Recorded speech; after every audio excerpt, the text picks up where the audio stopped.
nama saya Sodik Rahman, Kak. Biasa dipanggil Sodik dari Dewan Kerja Daerah Jawa Tengah. Ini sepertinya saya juga dikerjai sama Mas Ardo. Karena saya dari tadi minta nama materinya belum datang, malah tiba-tiba masuk di room. Jadi kan saya tidak tahu. Jadi karena tadi sudah disampaikan oleh beliau, Kak Ardo, pemateri kita pada siang hari ini sudah disampaikan bahwa saya ini ada memang teknisinya dan ada secara mungkin nanti bagi teori sama prakteknya kayaknya cara membuatnya seperti apa gitu. Jadi mungkin untuk materi pada siang hari ini sebelum dimulai saya sampaikan ke rekan-rekan semuanya untuk peserta silakan nanti ketika materi dimulai ketika memang tidak ada instruksi dari pemateri untuk menyalakan mikrofon silahkan di mikrofon di mute terlebih dahulu. Ketika nanti sudah ada instruksi bahwasanya ada pertanyaan, ini di luar sesi dari sesi tanya jawab, silakan nanti diaktifkan kembali untuk mikrofonnya seperti itu. Dan bagi rekan-rekan semua diusahakan untuk kamera diusahakan nyala ya sebagai controlling kita.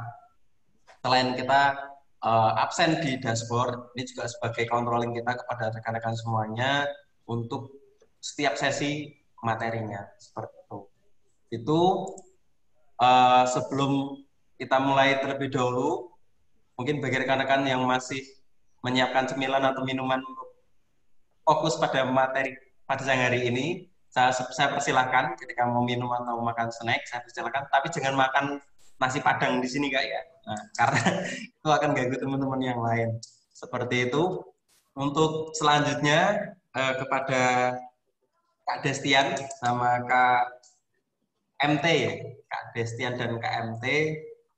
Ini mau Kak Teguh dulu apa Kak Destian lebih dahulu Kak? Mungkin Kak Desian dulu mungkin. Oke, Kak Destian terlebih dahulu ya. Kalau saya kan terkait nanti saya menyampaikan untuk materi itu infografis Mbak. Saya soalnya di bidang statistik itu pembuatannya hanya infografis saja di video kurang. Jadi saya nanti akan menyampaikan cara membuat infografis. Itu. Oke. Jadi mungkin lebih ke ya. Nggak apa-apa saya dulu. Nanti kan Kak Teguh yang teknis ya? Ya, betul. Kita siap. Oke. Begitu mungkin Kak MT terlebih dahulu. Nah, bagi teman-teman yang masih penasaran Kak MT siapa sih atau pengen kenal lebih dalam beliau, ini mungkin nanti ketika beliau ngisi materi dan perihal ada pertanyaan nanti bisa disampaikan kepada siapa dan materinya apa biar kita lebih enak untuk kakak untuk menjawabnya seperti itu. Pada Kak MT, waktu dan tempat saya sini. Enggak Kak? Oke. Saya siapkan share screen-nya dulu ya. Oke Kak. Mungkin bagi kakak-kakak yang belum, bagi kakak peserta yang belum di-mute mikrofonnya, mungkin bisa di-mute terlebih dahulu.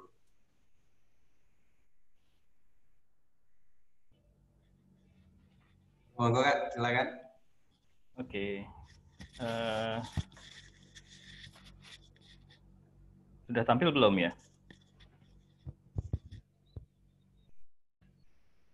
Sudah. Halo.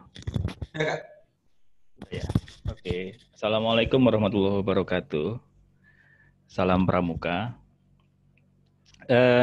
Kali ini saya mau bicara tentang bagaimana membuat konten video tentang literasi digital. Nah, di sini ya pertama saya memperkenalkan diri dulu. Ya, ini profil saya, sosial media saya bisa dilihat juga di sini ya. Instagram ada, Twitter ada, Facebooknya juga ada, YouTube-nya juga ada, dan utamanya di blog juga ada, mataharitimur.com. Nah, sehari-harinya saya membantu di ICT World ya, untuk pembuatan konten, untuk pekerjaan tugas-tugas literasi digital. Ya. Nah selain itu saya juga nulis beberapa buku. Ini hanya beberapa buku yang kebetulan tersimpan covernya bukunya. Gitu. Oke, perkenalannya sih gitu aja. Selanjutnya masuk ke materinya ini. Pertama kita ngelihat statistik pengguna internet di Indonesia itu ternyata pengguna internet Indonesia itu urutan ketiga terbesar di dunia, ya. Sampai 175 juta orang.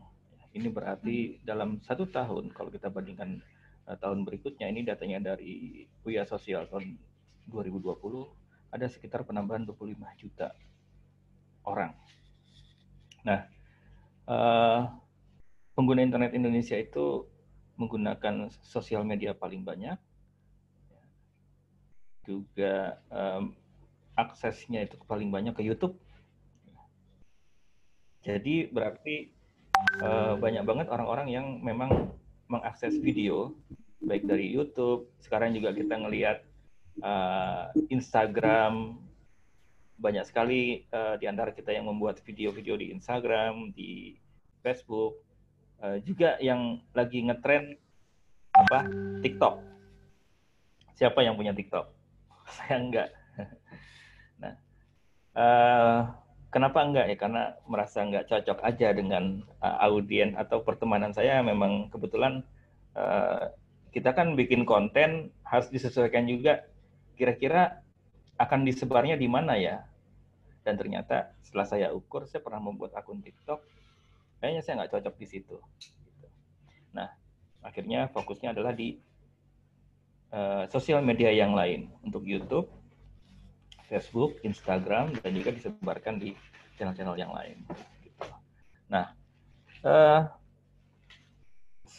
pengguna internet Indonesia itu sangat besar, sangat banyak jumlahnya. Aksesnya itu bisa 8 jam dalam sehari. Jadi sekira 7 jam 59 menit. Hampir 8 jam dalam satu hari orang-orang atau netizen Indonesia. Dan kebanyakan sekarang mengaksesnya video. Persoalannya, literasi masyarakat Indonesia rendah banget. Dari 61 negara, Indonesia ada di urutan 60. Ya. Nah, ini kayak kontradiksi ya, antara banyak yang pakai akses internet, banyak yang pakai sosial media, banyak yang pakai handphone, bahkan nomor handphone lebih banyak daripada populasi penduduk Indonesia, tapi literasinya rendah. Kemampuan untuk membaca, mengetahui sesuatu itu sangat rendah. Mungkin ini dari budaya bacanya yang memang rendah. Nah, inilah rendahnya literasi digital menjadi salah satu pendorong maraknya informasi atau disinformasi, hoax, pelanggaran privasi, cyberbully, konten kekerasan, dan kesablengan media digital lainnya. Jadi wajar banyak yang sableng-sableng isinya. Kayak kita tahu kan kemarin konten YouTube kita ada yang menyebarkan hoax tentang COVID, ya, segala macam. Apalagi ketika rame-ramenya pemilu ya, pemilihan umum presiden, itu sosial media kita dipenuhi dengan sampah. Menurut Drone Emprit, Kak Ismail Fahmi itu pernah meriset, hoax yang tersebar di media sosial itu terbanyak, 92,40%. Penyebaran lainnya 34% itu melalui website. Dan 62% di peringkat kedua itu melalui aplikasi chatting, kayak disebar ke WhatsApp, grup Telegram. Sehingga wajar ada yang dalam grup keluarga ada yang berantem, ribut, mau memprotes yang nyebar hoax pamannya, bapaknya, kayak gitu, orang-orang yang lebih tua. Nah, ini korelasinya dengan kenapa hoax bisa banyak tersebar ya, dengan literasi masyarakat Indonesia memang rendah. Kita tidak terbiasa untuk bisa menyaring informasi mana yang benar. Ya. Isu apa saja sih yang biasanya tersebar? Itu isu sosial politik, ya 91,80%.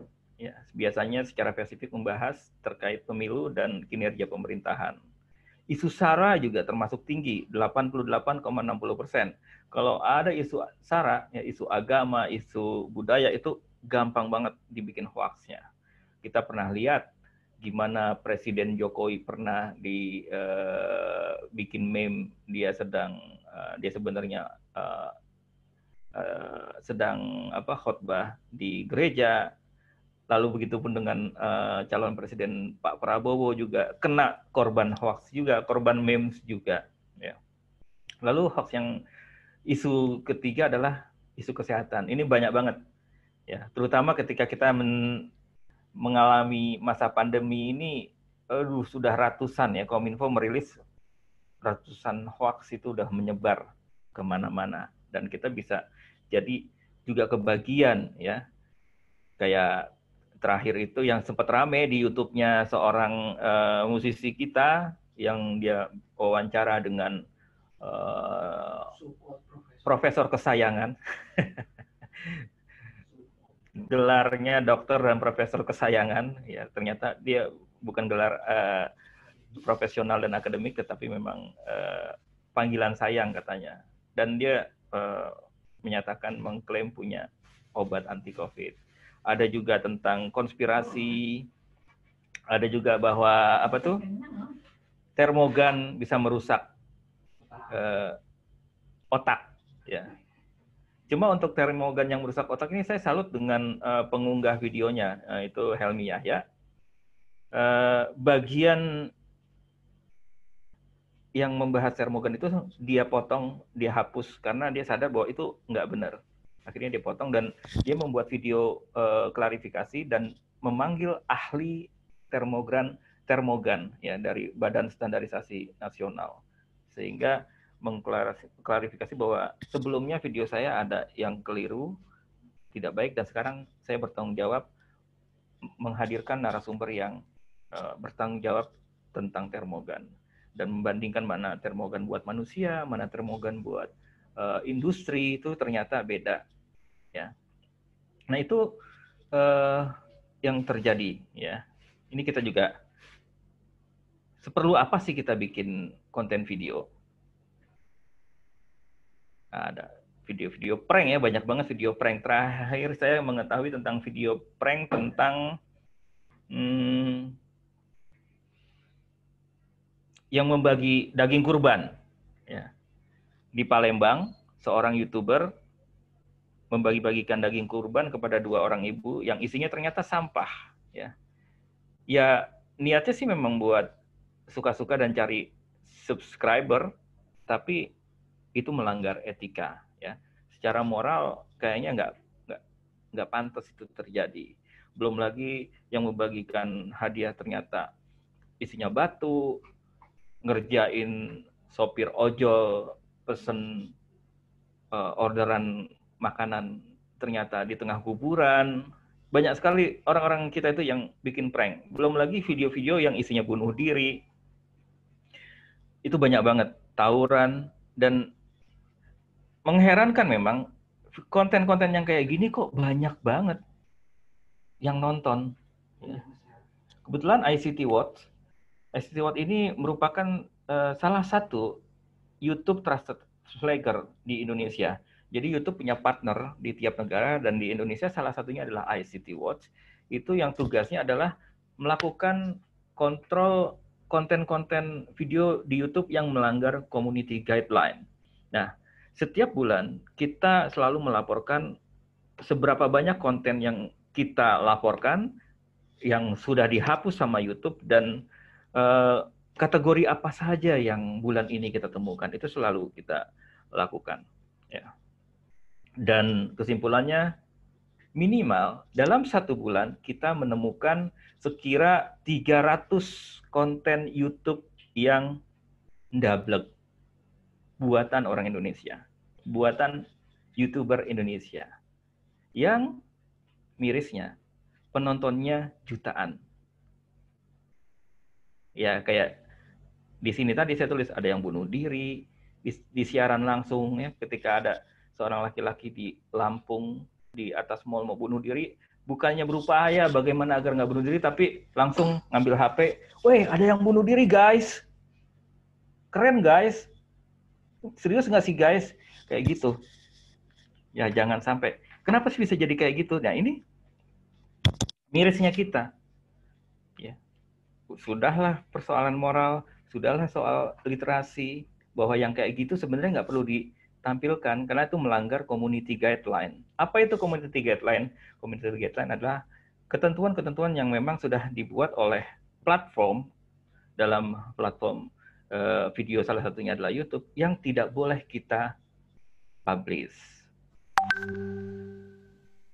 Lalu kita mau bikin konten nih, kebanyakan sih motivasinya ya uang. Saya menulisnya istilahnya money motivation, ya, money fashion. Jadi kalau kita tanya bikin konten gitu buat apa sih? Ya pengen jadi kayak YouTuber yang penghasilannya jutaan dan miliaran, menjadi konten kreator yang memang dapat duit dari AdSense. Nah, itu nggak salah. Itu sah dan Anda bisa mendapatkannya. Tapi saya bukan ahli soal monetize. Ya blog dan YouTube saya aja nggak saya monetize karena saya bikin blog ya untuk nulis aja biar waras gitu, mengungkapkan apa yang saya rasakan gitu. Bikin konten video pun juga kayak gitu. Dapat duitnya nggak dari sana, ya. Dapat duitnya dari selip gaji. Lalu buat apa sih kita bikin video? Ya yang jelas dalam konteks kegiatan kita hari ini, kita ingin berkontribusi dalam memperbanyak konten literasi digital. Ya. Kita ingin konten-konten yang positif itu lebih banyak ketimbang konten-konten yang saya bilang tadi, yang setiap bulan sampai ratusan ICT Award itu mendapatkan. Itu hanya ICT Award ya. ICT Award hanya salah satu YouTube Trusted Vlogger. Ada organisasi lain yang juga mendapatkan dan melakukan report juga. Dan kita ingin kegiatan kita hari ini bagaimana masyarakat kita meningkat literasi digitalnya. Nah, kalau kita bikin konten harus viral apa? Kalau buat saya sih yang penting kita bikin konten sesuai dengan apa yang kita suka. Karena setiap konten itu punya audiensnya masing-masing, punya penonton masing-masing. Bisa jadi konten kita belum tentu ditonton oleh orang yang memang berbeda minatnya sama kita. Ya. Jadi nggak perlu maksain konten kita harus viral gimana, tapi yang penting paksakan semangat untuk membuat konten aja cukup. Bikin konten, yang penting pahami mana yang boleh dan tidak boleh. Masalah viral itu biarkan saja secara alami. Kalau saya sih termasuk orang yang mazhabnya kayak gitu. Ya. Yang penting saya bikin konten, masalah orang mau nonton mau enggak, itu saya nggak mikirin. Ya. Yang penting saya sudah berusaha membuat konten dan menyebarkannya melalui channel sosial media saya. Kenapa pakai HP? Ya, ini karena memang sekarang banyak, ya apalagi dalam riset kita, banyak sekali orang Indonesia yang pakai HP. Ya. Walaupun dalam konteks pembelajaran jarak jauh, masih banyak anak-anak sekolah kita yang belum punya HP. Ya, tapi kita tidak akan membahas itu. Simpelnya, sekarang HP bisa kita gunakan dan mungkin bisa jadi peserta sekarang nih hari ini semuanya rata-rata punya HP, ya. Dan HP rata-rata sekarang sudah bisa punya kemampuan untuk membuat video, ya.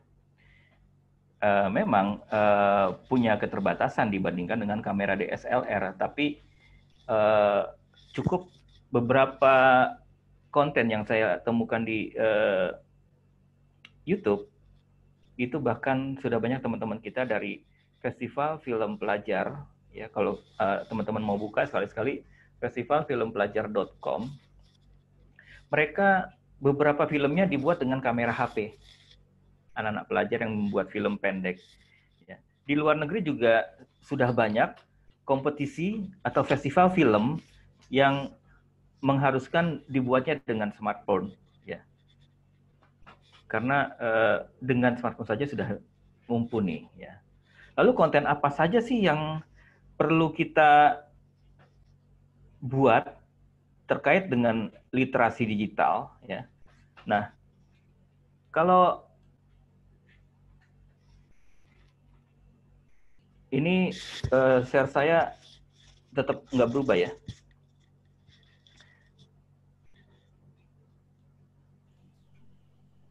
Oke. Nah, iya. Nah, kita bisa membuat konten-konten seperti ini, digital life skill, ya.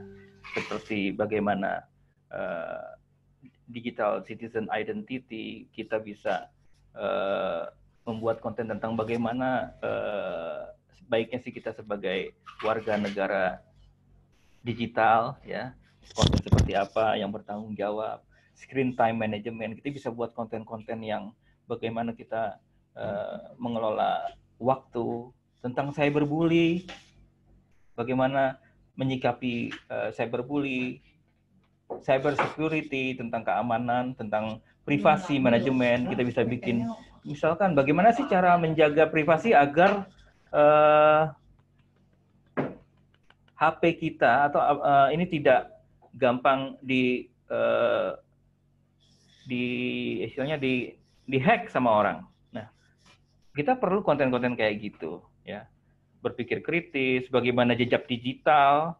Sebenarnya jejak digital kita tuh kan bisa dibilang abadi, ya. Dan bagaimana cara kita agar jejak digital kita itu baik, gitu kan. Digital empati juga perlu kita sampaikan, situasi keresahan sosial. Jadi banyak sekali ide-ide yang bisa kita buat kalau kita hanya mengacu pada digital life skill-nya saja, ya. Belum lagi urusan budaya, bagaimana tentang kebinekaan di Indonesia. Kita tahu ada sekira 245 agama lokal di Indonesia, ada ratusan suku, bahasa, dan ini kalau kita fokus kepada konten atau kekuatan kearifan lokal, ini bisa menjadi konten yang bisa kita sebarkan. Teman-teman pramuka itu tersebar di seluruh Indonesia, di Jawa Tengah pun juga tersebar ke seluruh pelosok, dan masing-masing pelosok punya potensi kekuatan yang bisa kita buat konten. Nah, konten-konten ini yang bisa kita produksi, ya. Nah, sebenarnya saya nggak mau sampai ke terlalu teknis ya, karena nanti Mas Teguh yang lebih membahas tentang teknis. Tapi saya hanya memperkenalkan saja, biasanya perangkat yang paling basic apa sih? Ya HP. Cukup dengan satu HP, kita bisa buat konten. Lalu apa lagi? Ya, apa? Kayak ini nih. Tripod yang santai-santai aja, nggak usah yang mahal-mahal. Kita bisa pakai. Kenapa sih perlunya tripod? Ya biar nggak goyang. Karena kalau goyang itu yang nonton kasihan pusing. Ya, walaupun nggak apa-apa sih. HP gambar untuk pemula nggak apa-apa. Goyang-goyang. Asal jangan iman kamu yang goyang. Oke. Gimbal, segala macam ini banyak banget perangkatnya. Ya. Ini contoh-contoh perangkat yang bisa kita siapkan. Kadang-kadang power bank juga perlu kalau kita bikin video. Ya, karena menguras power ya. Ini salah satu contohnya, perlu lighting. Kadang-kadang kalau mau lebih serius lagi kita perlu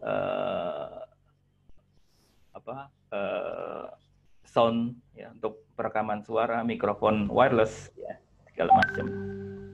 Dan ini yang biasa saya pakai, saya siapkan. Sebelum saya mulai bikin konten, biasanya saya memastikan ini lokasinya udah bagus nggak ya pencahayaannya, suaranya bising nggak, akan ada yang blocking lalu lalang nggak, gitu. Yang kedua, siapkan perangkat. Ketiga, setting smartphone-nya. Matikan koneksi atau nyalakan flight mode pesawat, biar ketika kita lagi ngerekam, nggak ada bunyi ting tong, notifikasi WhatsApp masuk, ya. Itu biasanya ya kayak gini. Ini salah satu yang misalkan ini adalah segi saya lupa nih menyebutnya.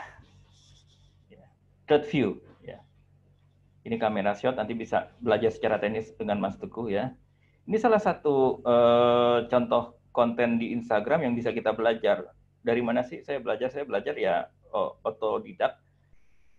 Salah satunya dari videonya Karen Cheng ini. Karen Cheng, dia videographer dan dia banyak memberikan trik membuat video sederhana. Nih saya setel ya.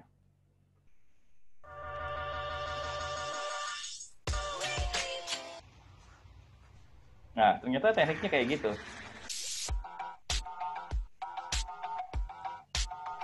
Follow aja IG-nya dia, banyak sekali dia membuat konten-konten yang isinya bagaimana trik menggunakan smartphone untuk membuat video yang oke. Gitu. Nah, ini yang dia lakukan.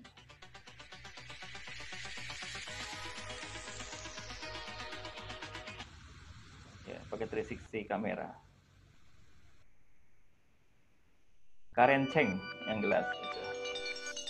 Nah, ini seolah-olah pakai drone, padahal tidak hanya menggunakan tongkat. Fake drone controller, seolah-olah dia sedang pakai drone. Itu prosesnya. Ini bisa teman-teman lihat, Karen X Cheng. Kalau aplikasi banyak sekali, teman-teman bisa memakai aplikasi yang paling cocok. Jadi coba-coba beberapa aplikasi dan gunakan yang paling cocok. Kalau saya biasanya memakai Quick. Pernah juga memakai Vlogit ketika HP saya yang sebelumnya itu nggak cocok pakai Quick. Jadi kadang-kadang juga aplikasi harus cocok-cocokan sama smartphone kita. Gitu. Saya juga pakai Filmorago untuk yang lebih pengen ngerjainnya serius. Tapi kalau untuk yang simple, beberapa video saya cukup dibuat dengan Quick dan Vlogit. KineMaster juga bagus, tapi saya merasa nggak cocok. Tapi teman-teman bebas untuk kita lah pakai aplikasi yang mana yang paling cocok. Ya. Ini tutorial Quick, karena saya tidak membahas teknis, maka ini akan saya skip. Tetapi materinya nanti teman-teman boleh download ke panitia. Saya akan kirim materi atau slide ini. Ya, ini saya skip saja. Terakhir, saya hanya memberikan contoh. Ini salah satu konten sangat simple yang saya buat kemarin tentang bagaimana pakai masker tuh nggak usah ribet-ribet. Ya. Kadang-kadang kan kita pakai masker yang macam-macam. Bisa aja.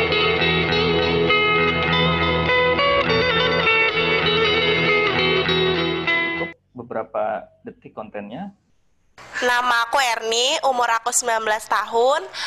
Aku pernah dikatain conjuring, dan ini ceritaku.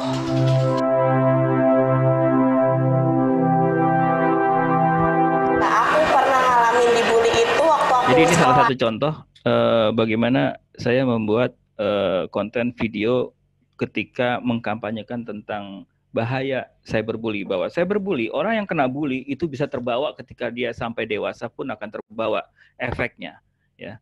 Maka saya bikin ada 3 seri, ini salah satunya, dan filenya nanti saja. Saya mempertimbangkan waktu kita ya, jadi nggak saya setel sekarang, nanti saja. Ini yang terakhir, kita nggak melulu pakai nge-shoot pakai talent, tapi bisa juga pakai kartun atau animasi. Netizen kita sering banget berseteru sampai saling buru. Cuma demi tokoh politiknya, mereka rela bersabung kata. Saking bencinya, mereka melakukan doxing, memburu data pribadi dari internet, sebab media sosial mudahkan orang melakukan doxing. Doxing memicu persekusi dan ancaman rasa takut. Pelaku doxing merasa dirinya hebat, merasa seperti detektif atau intel.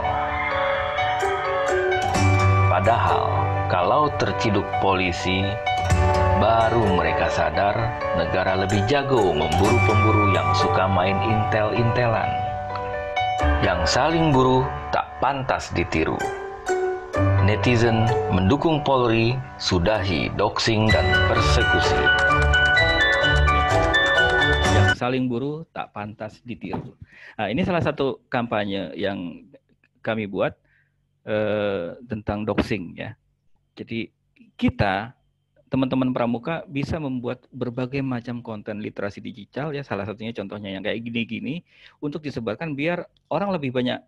Oh ternyata nggak boleh. Oh ternyata ini melanggar. Oh ternyata biar saya aman saya harus setting privasi. Nah untuk bikinnya kayak gini-gini konten video literasi digital, dari mana referensinya? Gampang.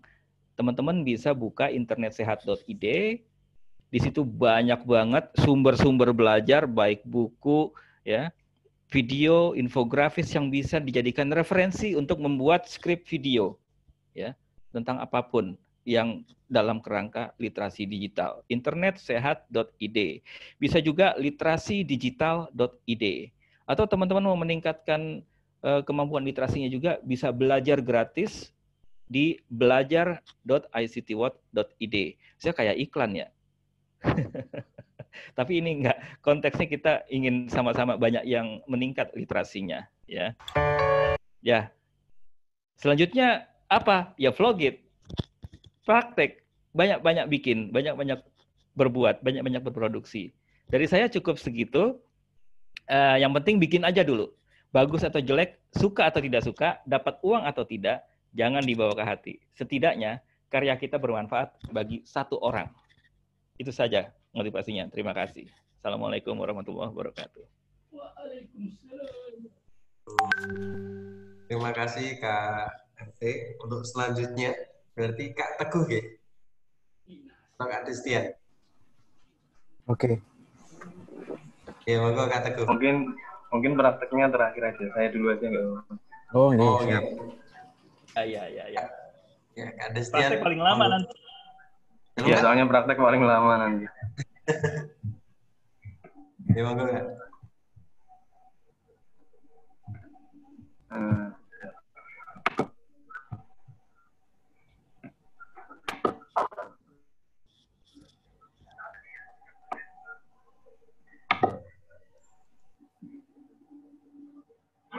Saya share dulu.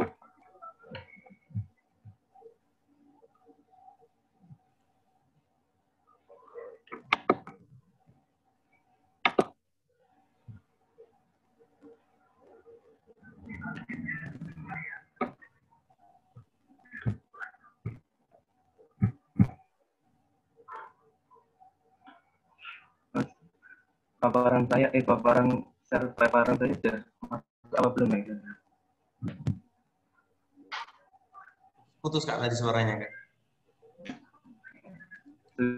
Share screen saya udah masuk ya, Mas?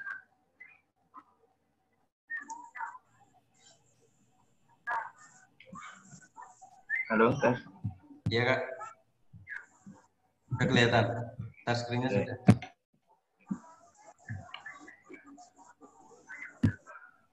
Assalamualaikum warahmatullahi wabarakatuh. Waalaikumsalam warahmatullahi wabarakatuh. Perkenalkan, nama saya Destian. Saya dari bidang statistik Dinas Komunikasi dan Informatika.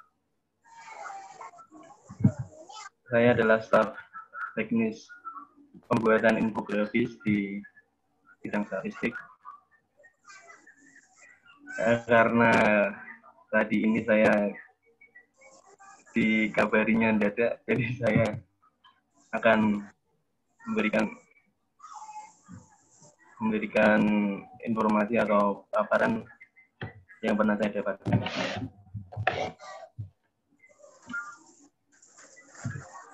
Yang pertama, digital content.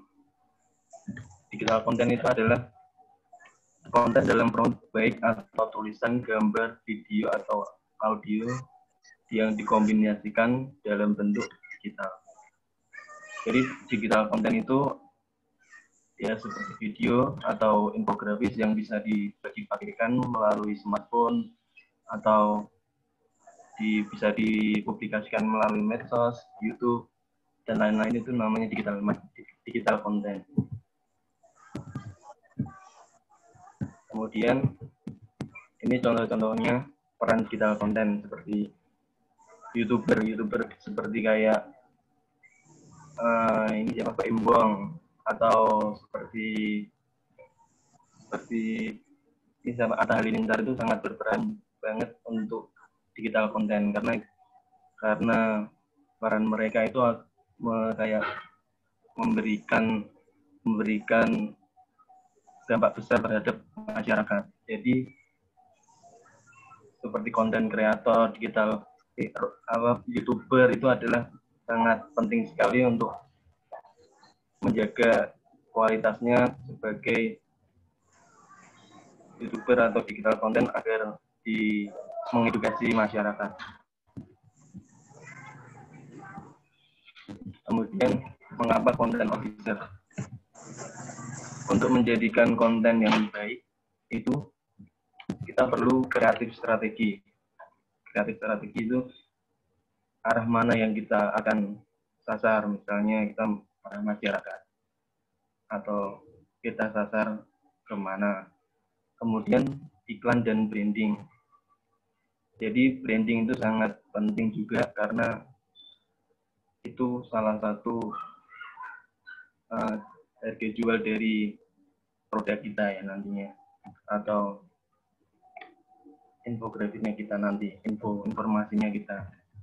Kemudian report atau laporan. Kemudian yang berisi informasi. Dan setelah itu public relationship atau humas. Untuk menjadikan komunikasi yang powerful dengan target audience.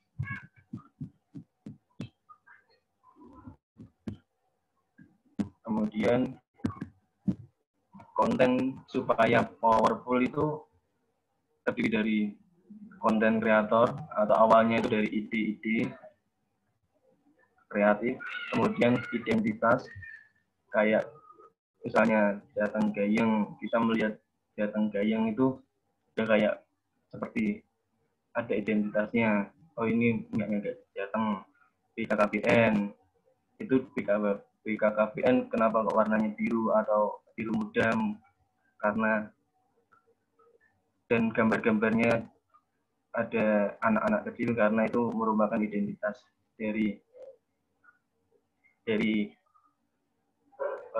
kantornya. Kemudian konten delivery itu pemanfaatan teknologi untuk penyampaian konten yang kita telah buat, misalnya seperti kayak media sosial dan lain sebagainya. Kemudian video memiliki rangkaian cerita format yang mudah dibagikan, durasi menyesuaikan dengan kebutuhan dan dapat dipahami. Karena sekarang banyak yang seperti yang disampaikan Bapak MT tadi, video juga sangat penting untuk mudah dipahami karena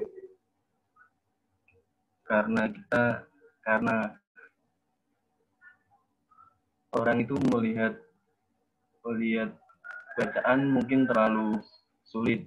Kayak misalnya kita membaca novel, itu kita akan membayangkan dan membacanya itu akan sedikit menangkapnya agak lama. Tapi dengan video kita akan mudah untuk mencerna atau memahami apa isi informasi yang disampaikan. Kemudian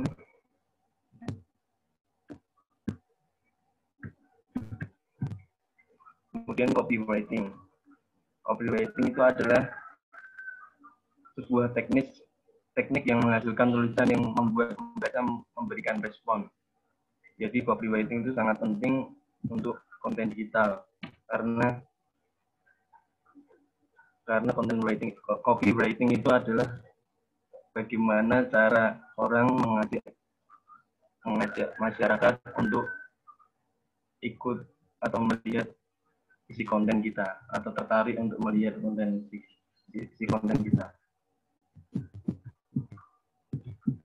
Kemudian infografis.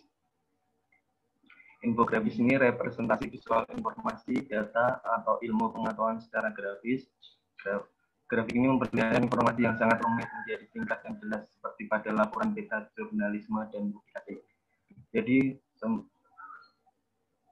Jadi banyak orang itu akan lebih mudah membaca infografis seperti ini dibandingkan dengan deskripsi yang sangat panjang dan lebar.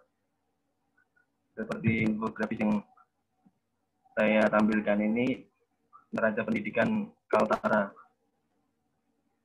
Di situ menampilkan grafiknya, menampilkan definisinya, menampilkan diagram pie-nya.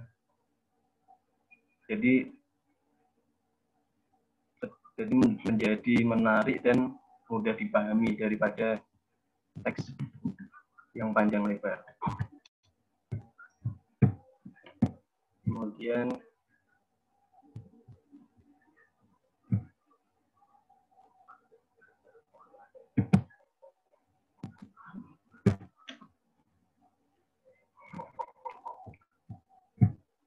ini infografis. Infografis itu kompilasi simbol-simbol universal, ilustrasi dan visual data dengan teks singkat untuk menceritakan fenomena yang terpadu.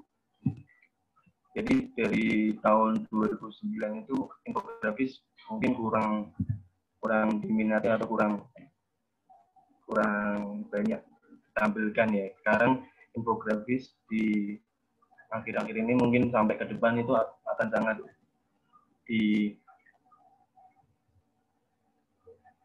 sangat dibutuhkan karena semakin cepat untuk dipahami daripada kita membaca teks yang panjang lebar.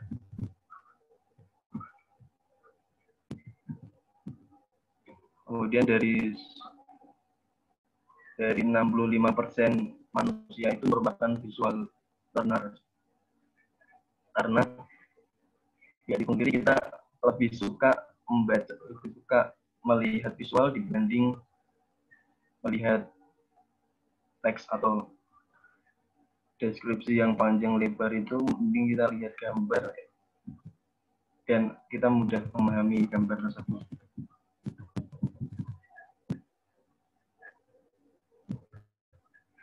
Kemudian ini contoh-contoh infografis yang dari sisi kiri belajar induktif, konik dan informatif, naratif dan ilustrasi, warna yang harmonis.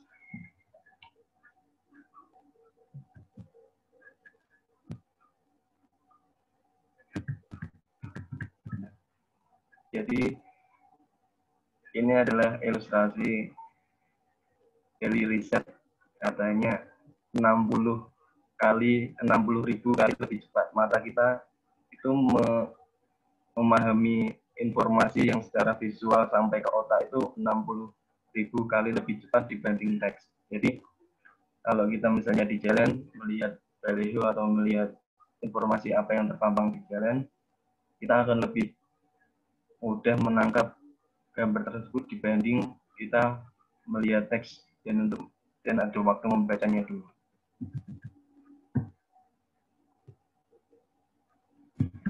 Contohnya ini, kita di sini ada tulisan kucing. Dibanding dengan ini, kita akan lebih bisa cepat memahami gambar tersebut daripada teks kucing. Kita akan sedikit untuk ada jeda waktu untuk membaca, tapi kalau ini kita melihat langsung kita tahu kalau itu kucing.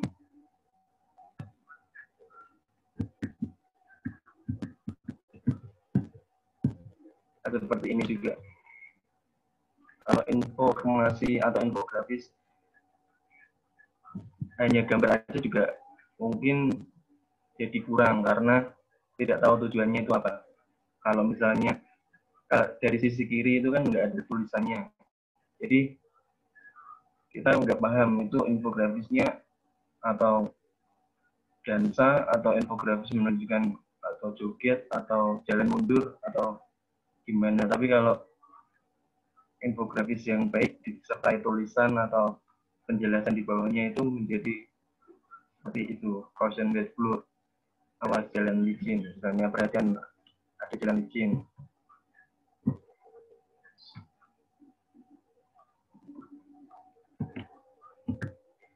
Teks dipasangkan dengan gambar meningkatkan daya ingat pada pembaca yang lemah sebesar 98%. Yang seperti yang saya terangkan tadi, karena kita itu, mata kita lebih dapat mencerna gambar dibanding teks. Saya berikan contoh-contoh yang sudah saya pernah buat.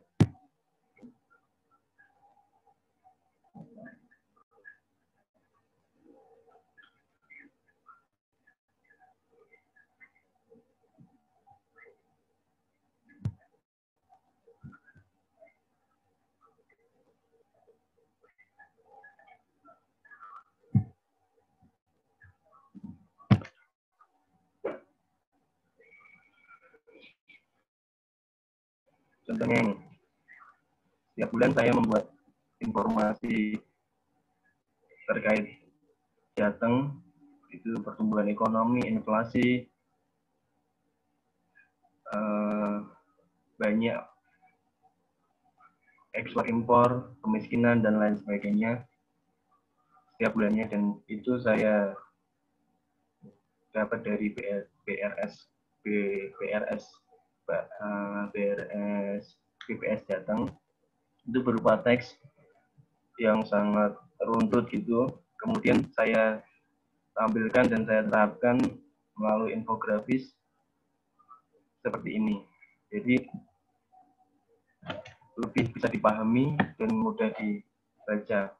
Jadi pertumbuhan ekonomi Jateng triwulan 2 2020 itu dari triwulan 4 2019, triwulan 1 2020, dan triwulan 2 2020 itu menurun, mengalami kontraksi minus 5,94. Jadi infografis yang baik itu ada, kita kasih judul, kita kasih informasi yang akan disampaikan nanti apa, dan kemudian poinnya itu apa dibesarin. Jadi dibedakan antara informasi yang akan ditonjolkan sama informasi yang untuk mendukung.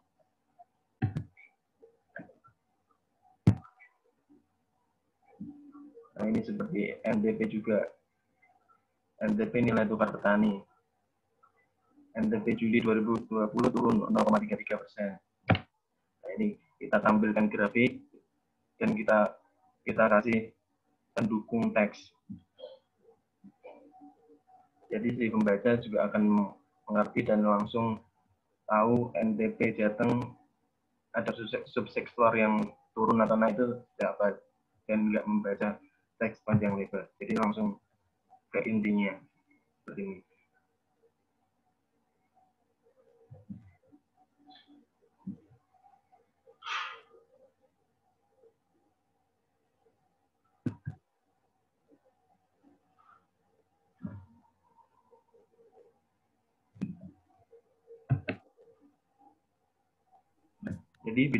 Jadi saya sendiri itu membuat infografis.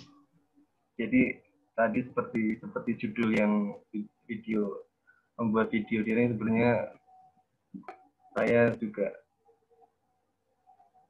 tidak membuat video, jarang membuat video untuk konten, tapi makanya saya sampaikan ke peserta, ke kalian, cara membuat infografis atau memperkenalkan infografis itu seperti apa. Mungkin itu dari saya. Dikasih waktu berapa ini ya? Kalau keseluruhan waktu sampai jam 3, Kak. Karena tak kira kan cuma satu materi. Ternyata ada tiga pemateri, mungkin waktu 2 jam buat 3 pemateri. Iya. Setelah ini nanti saya cukup sampai di sini aja. Oke. Karena kalau misalnya saya juga praktek membuat infografis, kita perlu butuh waktu yang lama juga. Kita perlu juga software yang perlu dibutuhkan. Tapi membuat infografis tidak perlu menggunakan profesional tools seperti kayak Adobe Illustrator atau Adobe Photoshop, atau mungkin infografis yang berbentuk video juga bisa kayak Adobe Premiere Pro atau dan lain sebagainya. Bisa juga kalau misalnya pemula bisa menggunakan Canva, itu bisa langsung diakses di browser atau aplikasi di Android juga bisa. Jadi itu sangat mudah dan bisa membuat infografis yang bagus juga. Di situ udah kayak ya ada template-nya. Kalau saya ini kan dari nol, dari kalau misalnya ingin dari nol atau Photoshop itu kan dari buktian jadi kreasinya kalian. Atau mungkin nanti bisa Mungkin sekalian cukup itu aja. Mungkin nanti bisa sekalian itu Kak, penugasan atau gimana. Mungkin teman-teman juga kalau tadi disampaikan bahwasanya diusahakan setiap materi itu ada penugasan. Nah, di sudah di materi yang awal tadi di kelas pagi itu ada membuat konten. Nah, kontennya itu bebas, entah itu video, foto atau berupa quote. Nah, mungkin nanti kita dikolaborasikan dengan tiga pemateri pada siang hari ini untuk membuat penugasannya. Gitu. Mungkin Kak Christian cukup atau mau lanjutkan ke Pak Teguhnya? Saya langsung dilanjutkan ke Mas Teguh aja yang lebih. Langsung ke materi berikutnya aja biar cepet Kak. Iya. Mungkin langsung bisa langsung ke selanjutnya Kak. Langsung ke saya aja nih. Baik. Assalamualaikum warahmatullahi wabarakatuh. Waalaikumsalam warahmatullahi wabarakatuh. Perkenalkan, nama saya Teguh Pramono. Saya berada di bagian editing video di IKP. IKP itu salah satu bidang yang ada di bawah Diskominfo Provinsi Jawa Tengah ya. Nah, setelah kita menyimak tadi penjelasan dari Pak MT sama Mas Destian, itu sangat jelas sekali ya, jelas dan mudah untuk dipahami bahwa kebutuhan informasi untuk dipublikasi itu memang sangat luas ya, sangat luas dan sangat penting untuk diketahui. Banyak aturan-aturan yang tidak boleh dilanggar, banyak hal-hal yang mampu menambahi jadi sebuah konten itu jadi menarik atau lebih menunjukkan informasi atau visualisasi. Nah, di sini kami dari Informasi Komunikasi Publik ingin memberikan sedikit tips ya. Mungkin kita lebih ke sharing. Monggo nanti dari teman-teman kalau ada yang ingin menambahkan pendapat mereka tentang trik visualisasi video. Nah,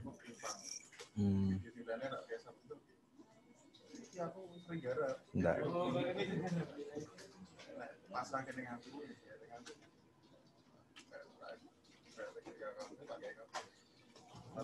Bagaimana sih membuat video itu? Nah, sebenarnya ini konten yang sangat topik yang sangat menarik ya, karena video itu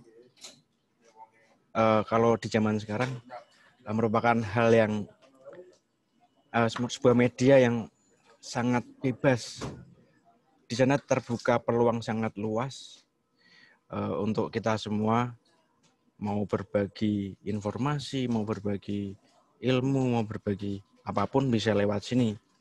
Cuman di sini kita perlu tahu bagaimana proses pembuatan video itu supaya orang itu bisa minimal tertarik untuk menyimak video yang sudah kita bikin.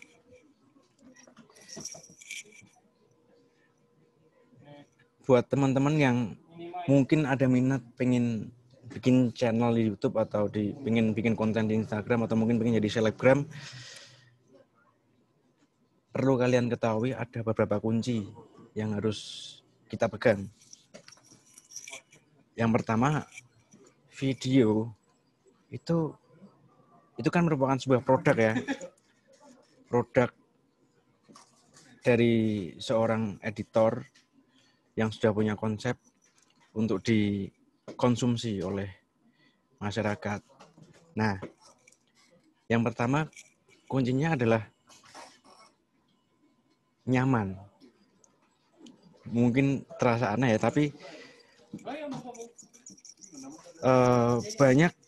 begitu banyak video yang sudah muncul, yang sudah tercipta, yang sudah ditampilkan di Instagram maupun di YouTube, mungkin yang sebagian di-share melalui WhatsApp. Kita mungkin niatnya mau menyampaikan informasi, cuman karena informasi yang disampaikan dalam bentuk visual tersebut kadang kaku atau mungkin tulisan yang terkandung dalam video tersebut mungkin kurang jelas. Itu jadi yang nonton, yang menyimak informasi itu target audiens atau konsumen yang kita tuju jadi kurang nyaman. Nah, memang kuncinya menurut saya kunci dari video itu memang satu adalah nyaman. Sebagai contoh, apapun ya, kita mau kerja, kalau nyaman ya pasti enak. Atasan kita mau menyampaikan apapun, kita jadi enak menerimanya. Begitu pula juga dengan video menurut saya kalau sudah kita bikin senyaman mungkin, mulai dari pengambilannya sampai pewarnaan video tersebut nyaman, orang itu nonton dia nggak sadar, mereka ternyata udah selesai ya gitu, nggak terasa. Meskipun informasinya nggak terlalu berat ya, ringan.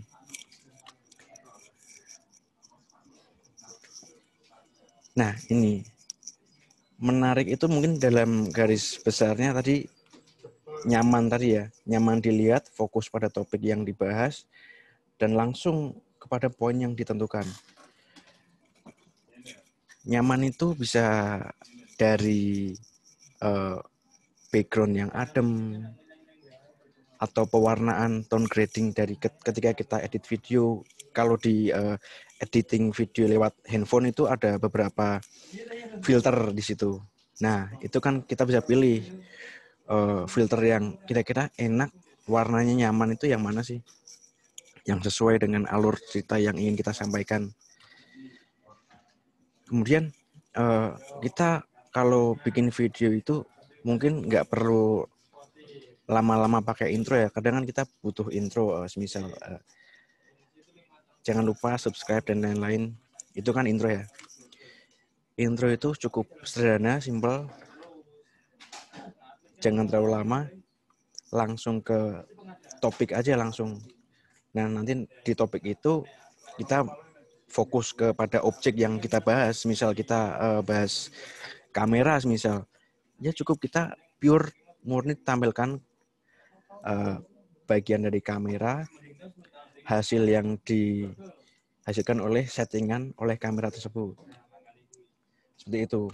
Dan jangan lupa supaya video itu mampu disimak oleh semua orang, semua kalangan ya, dari yang difabel sampai yang non difabel, kasih subtitle.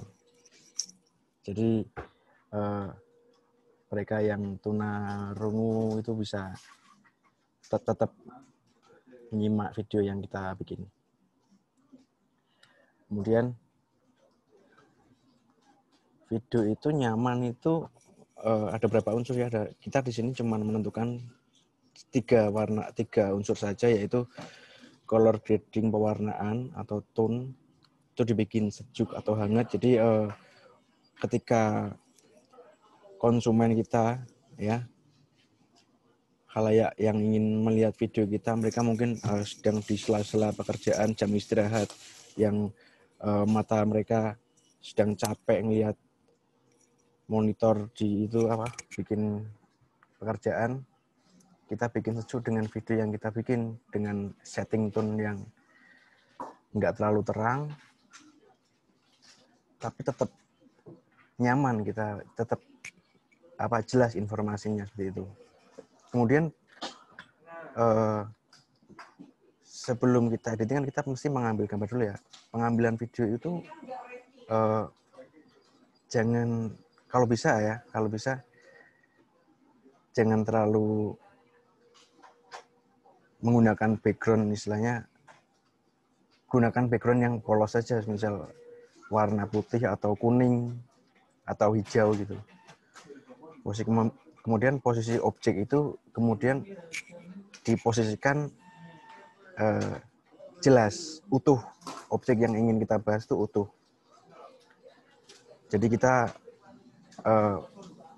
membayangkan orang yang menyimak video kita itu bisa membayangkan objek yang sedang kita tampilkan, dia memegangnya seperti itu. Kemudian tadi susunan rundown video yang pas dari intro, isi, topik, dan sampai penutup itu jangan terlalu panjang ya, maksudnya intro sama penutupnya. Langsung ke topik aja kalau bisa sih. Jadi soalnya kita itu kan bikin video itu kan niatnya menyampaikan pesan ya. Pesan. Jadi jangan terlalu bertele-tele karena target audiens kita itu orang-orang yang sudah terbiasa melihat video, sudah terbiasa menikmati video yang ada di Instagram, di YouTube. Yang mereka itu kebanyakan sekarang yang followersnya atau subscribernya banyak itu mereka nggak bertele-tele, mereka langsung ke poin. Atau berikan highlights di intro. Cuplikan yang paling menonjol dari isi tersebut, tampilkan aja maksimal 10 detik atau 15 detik di intro. Seperti itu. Nah, setelah kita paham bagaimana mendefinisikan video itu sebagai video yang nyaman dan menarik, maka kita harus konsisten dengan apa yang sudah kita tentukan. Kita harus ingat atau di save itu apa video-video referensi kita yang sudah kita anggap itu video yang keren dan bagus, itu kita simpan. Kemudian ketika kita mengedit itu jangan lupa diingat-ingat, atau mungkin bisa di set presetnya ya, supaya apa, kebanyakan editor itu nanti videonya nggak konsisten. Ada yang warnanya cenderung ke hijau, ada yang warnanya cenderung ke merah. Itu membuat apa ya, membuat karakter editing kita jadi kurang bisa diingat. Kemudian tumbuhkan gairah editing kalian. Kenapa zaman sekarang itu semua harus pakai video? Karena memang sistem iklan yang sudah berjalan dan lebih bisa diterima itu memang berupa tampilan visual yang bergerak ya. Jadi menurut saya jika kalian punya minat atau punya skill editing video, itu merupakan skill yang sangat berharga. Itu skill yang apa ya, yang jelas bisa membuat kalian istilahnya minimal punya uang lah, istilahnya gitu. Karena menurut saya semua apapun, mulai dari pedagang kecil, UMKM sampai perusahaan besar, mereka itu menggunakan media iklan yang sekarang sudah populer, yaitu video. Kalau mungkin flyer atau infografis itu juga cukup, cuman akan lebih menarik, akan lebih memberi rasa, memberikan apa ya, yang ingin kita sampaikan itu lebih banyak diterima oleh mereka, menurut saya seperti itu. jangan lupa sering-sering nonton video di YouTube buat referensi ya, agar selera dan taste kita untuk mengemas informasi menjadi sebuah video itu semakin sinkron. Jadi kan banyak itu orang yang ngiklan atau orang yang ingin menyampaikan pesan atau tutorial menggunakan video, tapi mereka terlalu fokus sama editing. Mereka lupa bahwa mereka harus menyampaikan pesan seperti itu. Jadi perbanyak literasi supaya antara pesan yang ingin disampaikan dengan kualitas video itu seimbang, seperti itu. Kemudian, nah ini salah satu contoh ya, contoh video dari kami yang kemarin sudah kita post di media sosial. Nanti akan kami tunjukkan bagaimana proses pembuatannya. Cuman karena ini kita menggunakan PC, jadi mungkin kita buat teman-teman yang sudah sering memakai handphone, mungkin perlu tahu ada editing yang menggunakan PC yang sangat sederhana dan mampu menyampaikan pesan dengan baik. Kita simak dulu videonya. Ini kemarin di Grobogan. Di Pekalongan, sorry.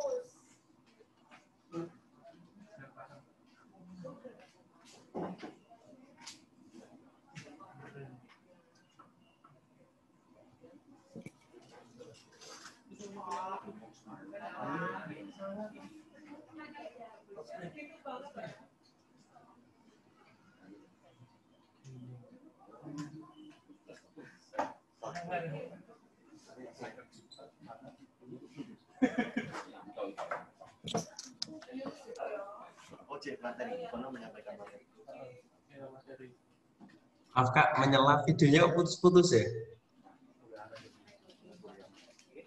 Gimana Mas? Videonya putus-putus dan nggak ada suaranya. Nggak ada suaranya? Iya. Nggak apa-apa, nggak ada suaranya. Kita di sini fokus ke tampilan.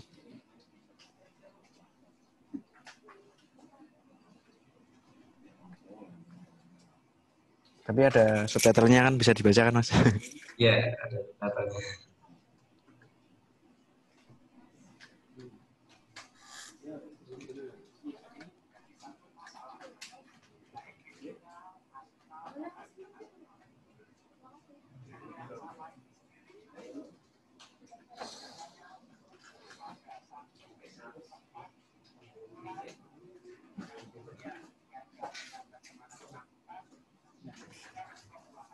Oke. Dari video yang pendek tadi, pernah kebayang nggak sih gimana sih cara bikinnya? Nah, berikut akan saya tampilkan proses editing video tersebut.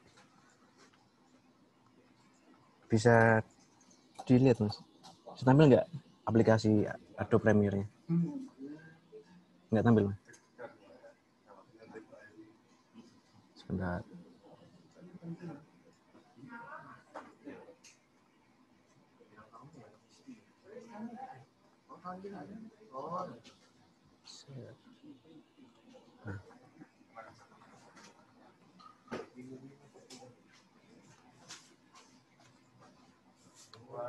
Oke.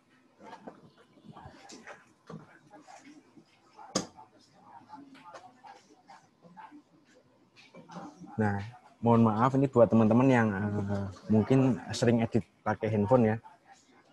Ini kita tampilkan sedikit proses atau sedikit tampilan proses bikin video yang tadi kita publikasi. Ini di video ini cuma ada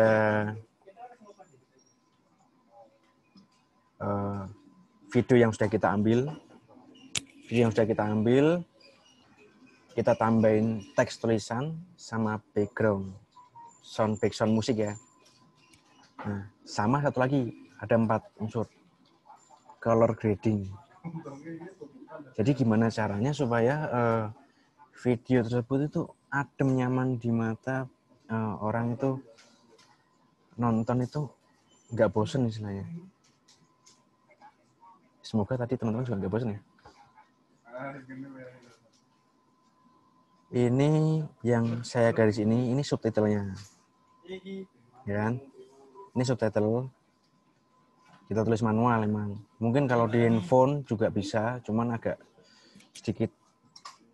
susah ya karena layarnya kecil. Nah, ini 2 ini color grading. Jadi soalnya kita itu kan ngambil video kadang cahaya tempat satu sama tempat lain itu kan beda ya kadang. Nah, itu kita samakan tonnya supaya nuansanya jadi sama gitu.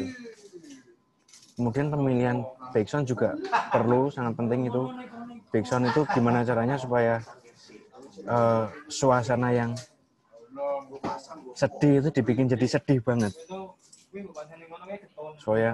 Suasana yang dramatis dibikin dramatis banget. Itu background sangat penting. Background mungkin teman-teman bisa cari di YouTube, itu banyak YouTube, ketik aja background no copyright gitu. Oke. Nah, ini saya ada satu referensi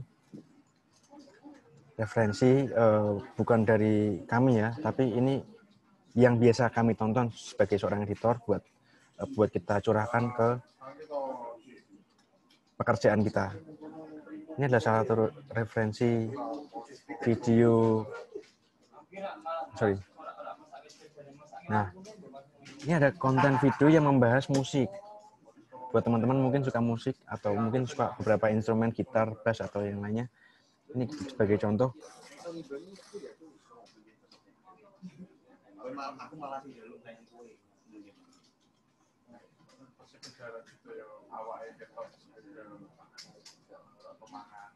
Suaranya masih nggak ada, Kak?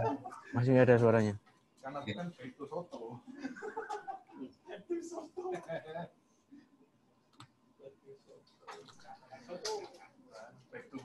Oke, intinya di video yang saya tampilkan saat ini, dia tidak begitu menggunakan lighting yang terlalu terang. Bisa kita lihat kan, lightingnya cukup, pencahayaannya cukup. Tapi video yang kita lihat bisa bisa adem. Itulah mengapa angle posisi itu sangat berpengaruh untuk mengemas sebuah informasi visual. Dia menggunakan setting gradient tone yang bagus, soalnya dia kebetulan si pembuat konten dia beli. Cuman kita bisa nyontoh, mungkin dia bisa mencontoh tone yang sudah dia tampilkan dengan menggunakan, mungkin buat teman-teman yang sudah edit menggunakan laptop atau PC, kita samakan kurang lebih nuansanya seperti itu. Di dalam ruangan itu nggak harus background yang putih atau yang cerah ya, atau yang terang. Tapi dia dengan pencahayaan yang cukup bisa menampilkan video yang nyaman di mata, nggak terlalu mencolok, dan kualitas suara yang bagus juga berpengaruh juga, karena informasi yang kita sampaikan juga bisa terdengar jelas. Seperti itu. Untuk editing menggunakan handphone, saya rekomendasikan apa tadi? Sebentar.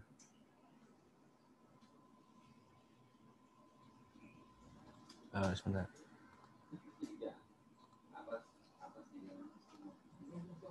Tadi yang sudah sempat dibahas oleh Pak MT ya, kurang lebih sama, Quick, KineMaster, video, Filmora Go. Saya cuman menambahkan sedikit sebelum saya akhiri. Nggak apa-apa ya Mas, singkat saja. Langsung ke poin aja lah. Pokoknya buat teman-teman yang pengen ngedit itu biar nggak usah pikir panjang. Kalian nggak usah mikir gimana sih caranya bikin, gimana sih nanti orang pada suka atau enggak, gimana sih nanti responnya seperti apa. Intinya setelah kalian merekam video, kemudian dipotong-potong, kemudian dijadiin satu, pastikan satu visualisasi objek yang kalian bahas itu jelas. Jangan cuman sebentar-sebentar, jangan menampilkan hal-hal yang di luar topik. Yang kedua, suara atau dialog. Dialog kita harus jelas juga. Kemudian dialog itu disertai dengan tulisan subtitle. Jadi mungkin mereka yang lagi di dalam ruangan atau mungkin sedang kerja sama orang banyak, mungkin dia nggak mau mendengarkan suaranya, jadi mereka bisa tetap memahami video dengan membaca subtitle kita. Seperti itu. Ini nanti ada sisi tanya jawab, Mas? Ada, Mas. Oke, kita lanjut di situ aja. Nanti kita sharing lebih di tanya jawab. Baik, terima kasih. Saya Heri. Wassalamualaikum warahmatullahi wabarakatuh. Waalaikumsalam warahmatullahi wabarakatuh. Terima kasih kepada ketiga pemateri kita, Kak MT, Kak Destian, dan Kak Teguh, yang telah memberikan materi pada siang hari ini. Mungkin teman-teman di sini yang sudah mempersiapkan pertanyaan untuk ketiga beliau ini bisa nanti disampaikan lewat chat. Siapa yang ingin bertanya, biar nanti saya bacakan dan saya shoot untuk pertanyaannya. Jadi urutan absennya sesuai yang sudah ada di chat. Jadi kepada kakak-kakak ini sebenarnya saya sendiri itu sampai saat ini masih ikut platform YouTube lah, di YouTube konten. Cuman karena YouTube konten saya itu adalah pembelajaran, Kak, yaitu media pembelajaran bahasa Inggris. Jadi bagaimanapun juga karena banyak teori yang di sana, sehingga video saya itu lebih banyak, hampir rata semua itu adalah tulisan dan suara. Nah, kira-kira mungkin tips apa sih yang pas untuk video yang demikian, Kak? Karena kan kadang video yang menampilkan seseorang dengan hanya tulisan dan suara itu kan berbeda. Nah, kira-kira yang bisa menambahkan minat para pendengar maupun pendengar dan melihat penonton YouTube kita itu tipsnya seperti apa? Mungkin ini saya mancing pertanyaan dulu, Kak. Sebelum nanti sama teman-teman yang lain ada pertanyaan, silahkan nanti di kolom chat, silahkan sampaikan, Kak, dari mana, silahkan izin pertanyaan, nanti akan saya shoot dan saya cari. Gitu. Mungkin dari pertanyaan saya tiga tadi, lebih ke Mas Teguh ya? Sepertinya lebih ke Mas Teguh karena yang editing video tadi. Mungkin tadi Mas Teguh bisa dijawab terlebih dahulu gitu. Oke. Jadi saya bisa membayangkan ya, video itu lebih menampilkan kalimat-kalimat kosakata ke bahasa Inggris ya berarti ya. Yeah. Bingung nih, ini kita mau nampilin apa ya? Karena kita lebih ke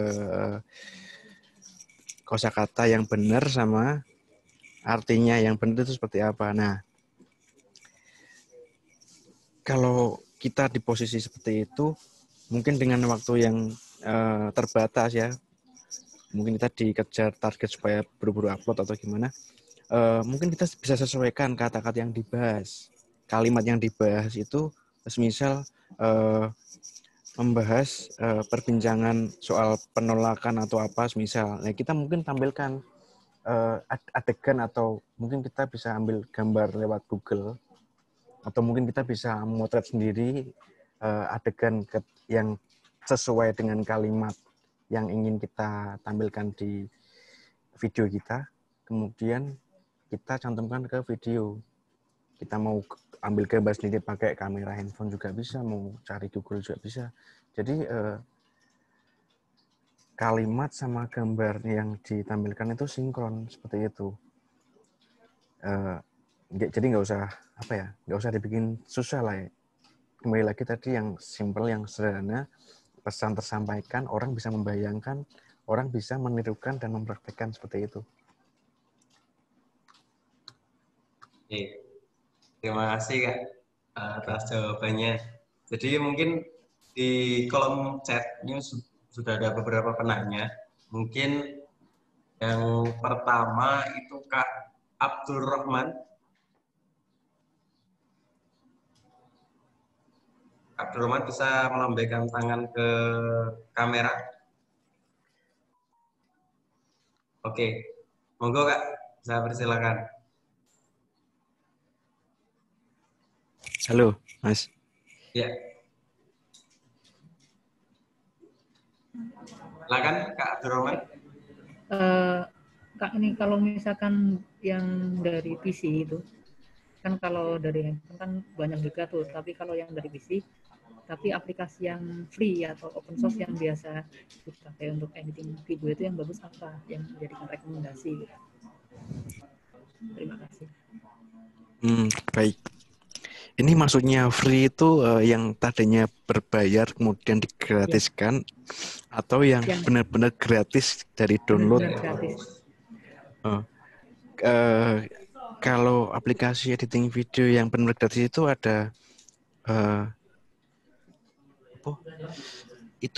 Sony apa? Dulu saya pernah pakai itu, namanya saya lupa. Sony Kalau Vegas. enggak ini Mas. Ya, Sony Vegas itu gratis itu juga. Yang versi gratisnya ada, yang versi premiumnya ada.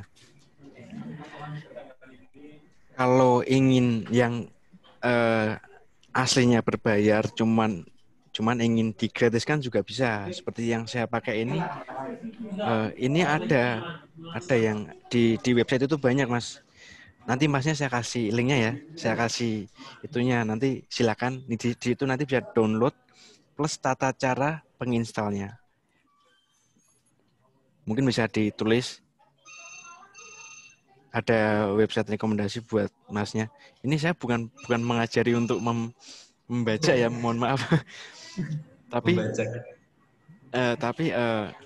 beginilah keadaannya. Memang kita di sini mungkin beberapa persen dari editor itu menggunakan apalagi kalau menurut saya kalau misal cuman buat belajar menguasai tools mungkin nggak masalah ya, cuman untuk kalau nanti untuk Masnya ingin publish ke umum ke YouTube atau dan lain-lain, mungkin kita sarankan memang menggunakan aplikasi yang berbayar. Soalnya nanti kan kalau kita udah punya skill, sudah bisa nih ya, sudah bisa bikin edit, udah berani dan udah merasa materiku layak untuk dikonsumsi ini. Aku yakin keinginan tersebut nanti mendukung kita untuk membeli aplikasi premium.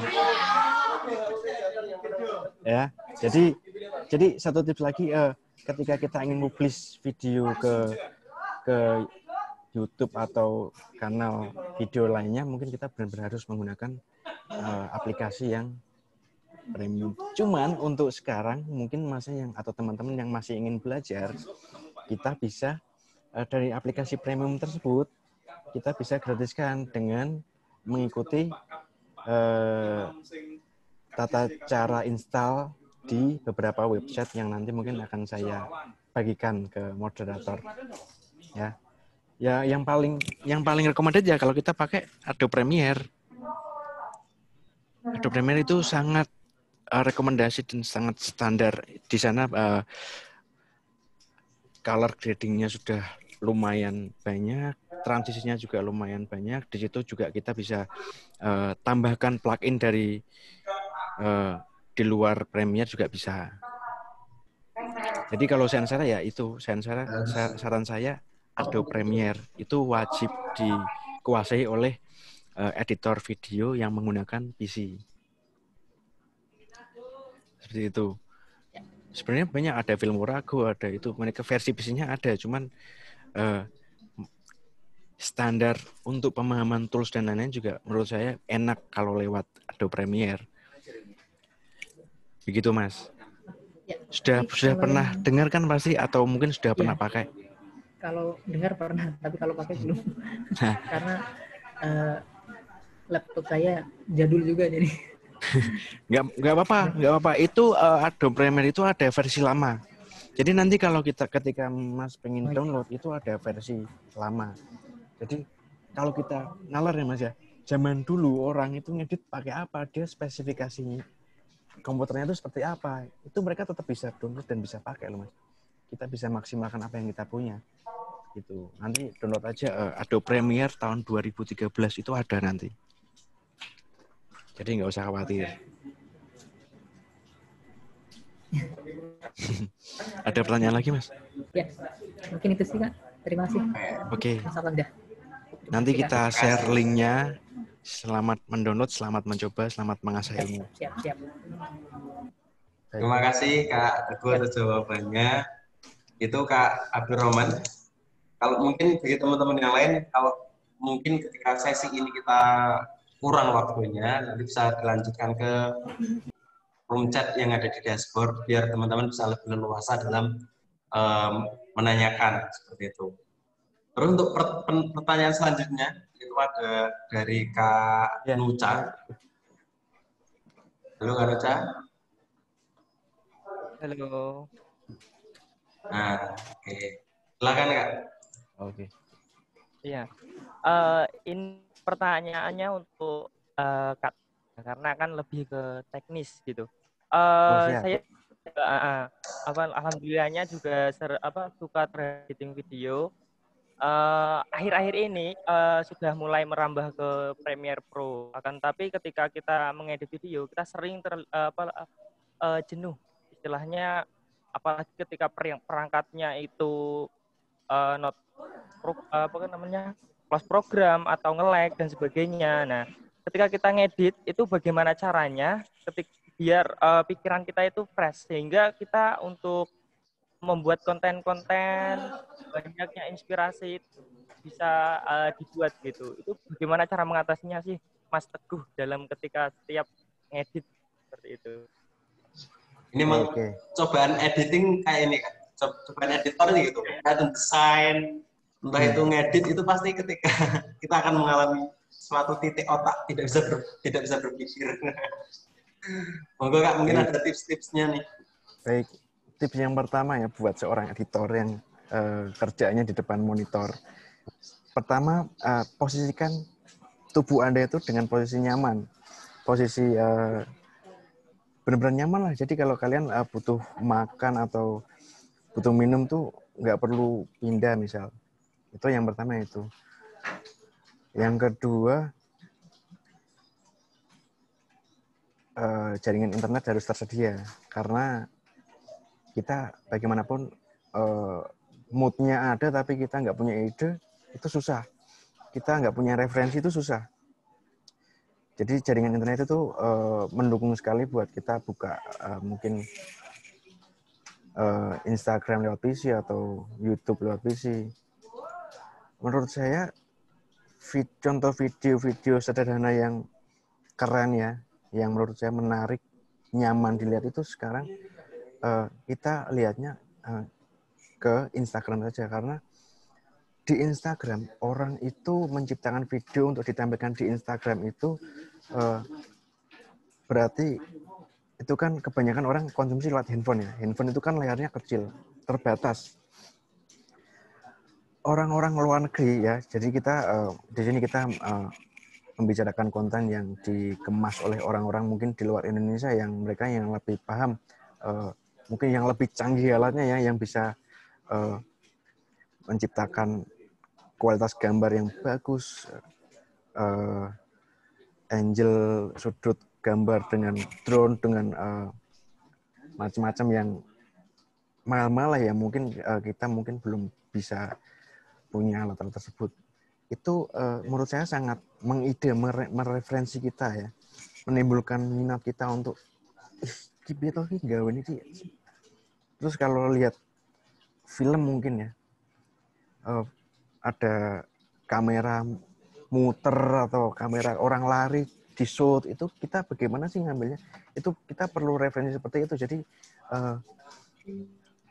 habis itu kita cari triknya di YouTube atau mungkin kita bisa ngakal sendiri, kita mengide sendiri.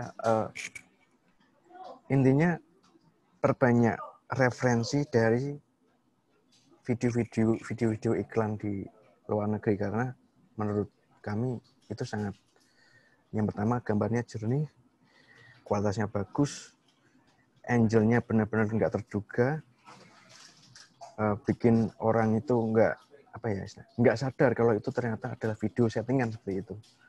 Itu untuk menumbuhkan ide ya. Nah, untuk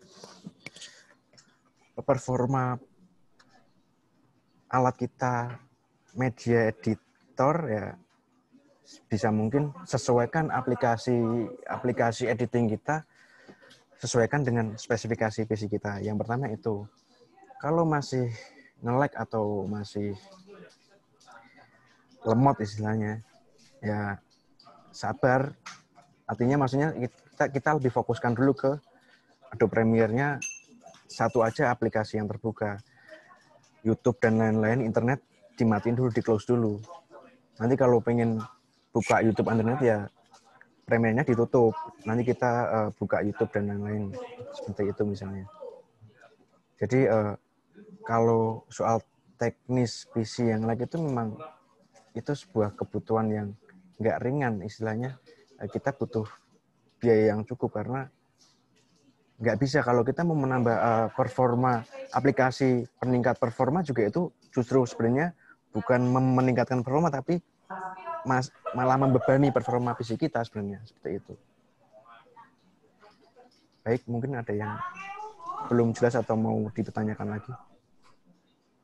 Oke. Apakah masih ada yang ditanyakan? Ya, kalau sudah terima kasih. Tapi ada satu hal ini berkaitan dengan background. Kalau biasanya kan saya carinya di YouTube.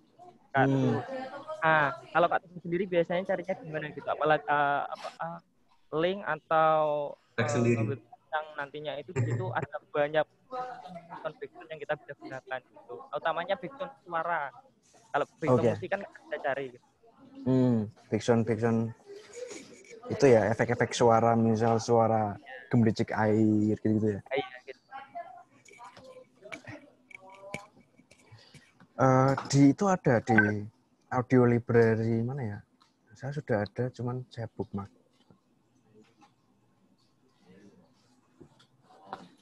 Saya juga kebanyakan tadi di YouTube sih Mas. Soalnya kita kan di sini dikejar waktu ya soal bikin video. Jadi kebanyakan kita di YouTube. Cuman kendala banyak orang yang susah menemukan background itu, kebanyakan mereka adalah keyword. Sebenarnya dimanapun kita mencarinya itu kendalanya mesti keywordnya apa. Misal kita butuh suara lonceng itu lonceng kadang ya ada yang keluar ya lonceng, cuman tidak sesuai keinginan kita, lonceng yang bunyinya gini, mungkin itu susah. Nah, keyword itu jadi kendala biasanya. Misal kita mau cari suara langkah kaki, kadang suara langkah kaki, ketik langkah kaki itu kadang nggak muncul. Atau mungkin background musik yang aku pengennya sing sedih banget tapi nggak terlalu sepi, mungkin seperti itu kita juga keyword masih susahnya apa. Nah, kunci untuk menemukan itu menciptakan keyword kita sendiri istilahnya. Yang pertama kita gunakan kosakata bahasa Inggris, karena kita di YouTube ya, ini kita membicarakan cari di YouTube, kita gunakan bahasa Inggris. Yang kedua, lepaskan pikiran kita, lepaskan ide kita, jangan terpaku pada background sedih, background bikin terharu, background dramatis atau apa, itu coba singkirkan dulu lah. Kita cari kosakata baru, misal sedih, very sad song, nggak cuma sad song tapi tambah very sad song. Itu juga mempengaruhi bagaimana cara kita menemukan background yang pas. Atau mungkin kalau kita cari funny sound yang muncul nanti populer yang itu. Tapi kalau kita funny sound era tahun 2005 atau era jadi banyak keyword-keyword yang mesti kita bebaskan ketikanya ya. Jadi jangan cuman lagu sedih yang muncul cuman itu aja nanti. Lagu sedih banget bikin nangis itu bisa jadi keyword yang nanti memunculkan sesuatu hal yang baru buat kita. Seperti itu sih. Gitu, Kak Nuca, apakah terjawab? Siap, Kak. Terima kasih. Oke. Mohon maaf Kak semua, baik peserta maupun dari pemateri, karena memang pertemuan kita terbatas waktu. Dan selanjutnya nanti, ini sedikit mengingatkan ya, karena nanti peserta jam 4 ada kelas lagi. Karena di jam kita ini sampai jam 3, memang masih ada beberapa pertanyaan yang mungkin belum tersampaikan. Bagi kakak-kakak yang sudah tanya tapi belum terjawab, mohon maaf, mungkin nanti bisa disampaikan di dashboard, di chat dashboard, sehingga mungkin akan kita jawab walaupun nanti lewat japri atau gimana, seperti itu. Harapannya memang benar-benar terjawab karena terbatas waktu. Terima kasih ke Kak Teguh, Kak Destian, Kak MT. Sebenarnya saya juga masih ada pertanyaan, cuman karena terbatas waktu kan, jadi ya seperti itulah, karena pertemuan kita juga singkat. Semoga apa yang sudah kita dapatkan pada siang hari ini dari ketiga pemateri kita yang luar biasa ini, Kak Teguh, Kak MT, sama Kak Destian, semoga menjadi bekal kita dalam editing video, terus desain grafis, memang karena ya kadang kita suka, tapi terkadang kita juga bingung untuk konsultasi ke siapa. Karena kalau kita hanya nyari-nyari teori di YouTube ya cuman seperti itu, lagi-lagi seperti itu. Ya, memang referensi banyak, entah itu dari YouTube, Instagram. Kalau saya biasanya juga lihat di Pinterest, nah itu salah satu inspirasi buat kita untuk desain, kadang buat video. Begitu kakak-kakak semua, karena memang terbatas waktu, mungkin pertemuan kita pada siang menuju sore hari ini kita cukupkan terlebih dahulu. Terima kasih kepada Kak Teguh, Kak Pramono, dan Kak Destian atas ilmunya yang sudah diberikan kepada kami. Semoga bisa menjadi manfaat untuk kita semua. Dan mungkin dari saya selaku moderator yang memimpin berjalannya materi diskusi pada siang hari ini, banyak salah tingkah maupun perkataan yang disengaja maupun tidak, saya minta maaf yang sebesar-besarnya. Mungkin materi pada siang hari ini kita cukupkan terlebih dahulu. Dari saya pribadi, kita cukupkan. Assalamualaikum warahmatullahi wabarakatuh. Selamat sore dan salam pramuka. Waalaikumsalam warahmatullahi wabarakatuh. Terima kasih kakak-kakak. Mungkin bagi kakak yang ingin live group, saya persilahkan. Kak Destian, Kak Teguh, monggo.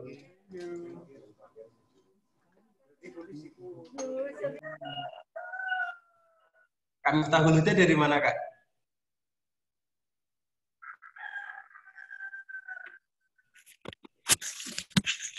Halo, Kak Miftahul Huda.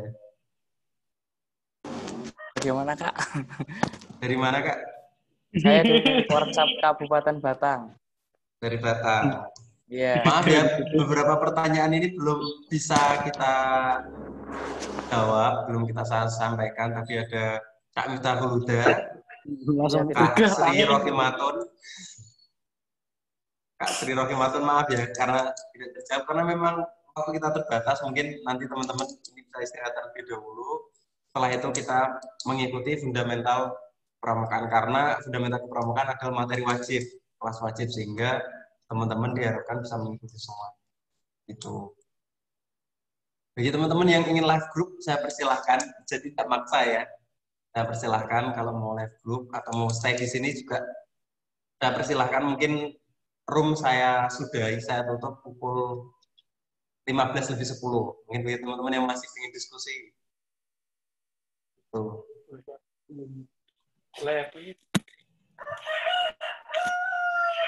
Kak Murdoko Muhammad, dari mana Kak? Nanti. Ya, saya dari Warsa Batang, Kak. Oh, persahabatan. Karena nggak ada mukanya ya? Iya, Kak. Mohon maaf sebelumnya. Sebenarnya sih mau bertanya sih, tapi tadi banyak pertanyaan dan juga masih juga yang belum terjawab. Ya, mungkin bisa disambung lain waktu saja. Mungkin ini masih ada waktu sebentar nih, 10 menit lumayan. Sebenarnya saya juga ngedit video juga desain juga. Desain. Kalau desain pakai Corel sih. Kalau Mas Nuca yang lebih ahli kayaknya. Kalau saya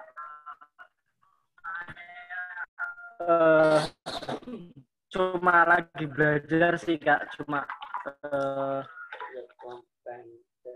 latihan-latihan, tapi memang pengennya pakai Premiere, tapi dari kondisi belum mendukung, jadi ini sambil belajar Kak, pengennya gitu. Jadi sekalian, memang awalnya dulu saya ngedit video pertama di PC itu pakai AVS. Tapi karena hasilnya kurang memuaskan, pindah pakai KineMaster. Tapi KineMasternya yang sudah Premiere. Kalau di YouTube ada tim sendiri sih. Jadi memang yang bagian ngedit video, ngisi suara, terus ada yang nyari materi. Kebanyakan malah pengalaman saya itu gini Kak, setelah kita proses video sampai dengan finishing, wabil khusus di backsound kan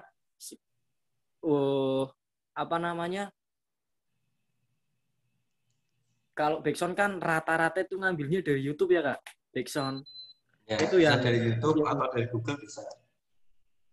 Yang jadi kendala itu pas kena copyright itu, kalau ada yang copyright.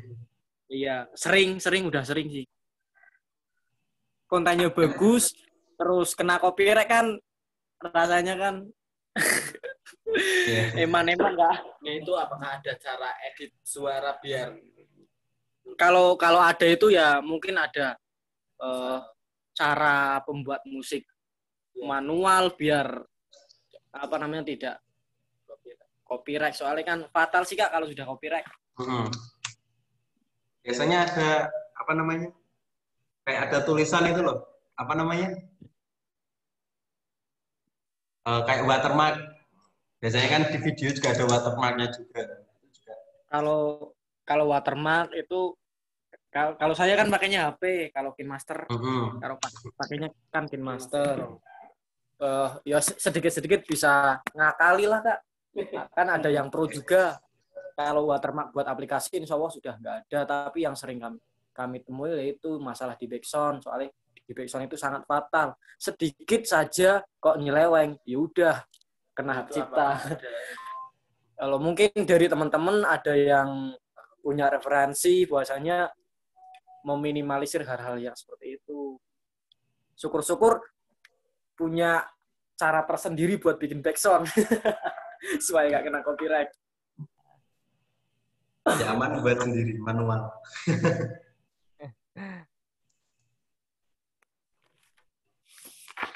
Ini ada yang santai banget dari tadi, nggak ngomong apa gitu, tak spotlight. Nah,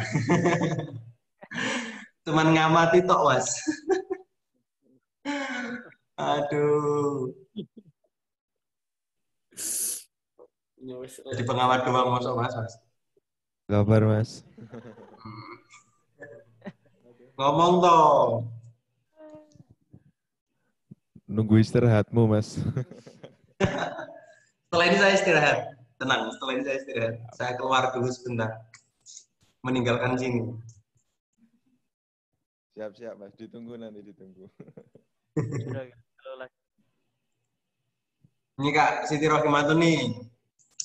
Mungkin ada yang mau disampaikan ke teman-teman. Gak ada Kak. Gak ada. Ini yang saya spotlight yang kelihatan mukanya aja, kalau yang nggak kelihatan enggak. Karena tadi belum tanya ya. Nih Kak Wahyu Ningrum. Halo Kak.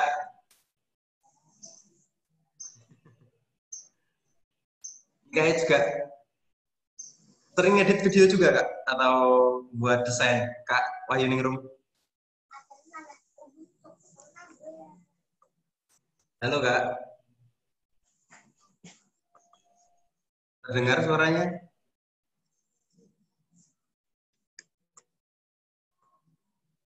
Ah, malu-malu nih. Atau kakak dari Kabupaten Pekalongan. Masih asik diskusi sepertinya. Itu rekan-rekan semua yang pengen live group, saya persilahkan. Tidak maksa loh ya, saya persilahkan. Mungkin masih mau istirahat, sholat dulu, atau mau makan-makan terlebih dahulu. Untuk melanjutkan kelas selanjutnya.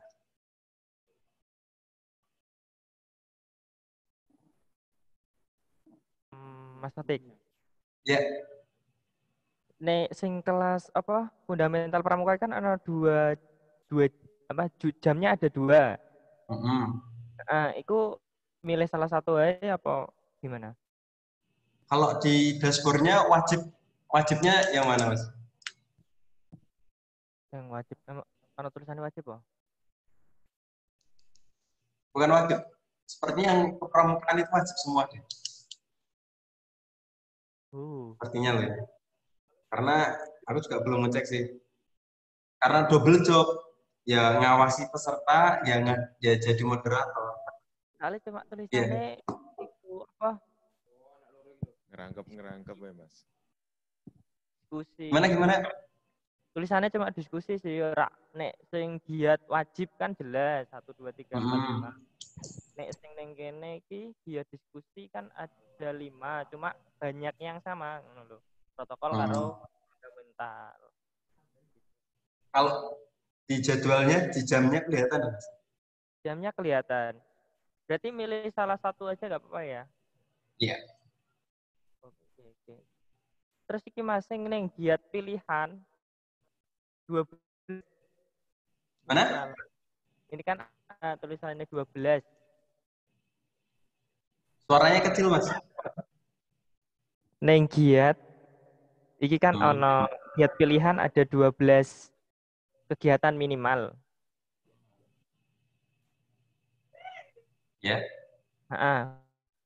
12 berarti kalau sampai 12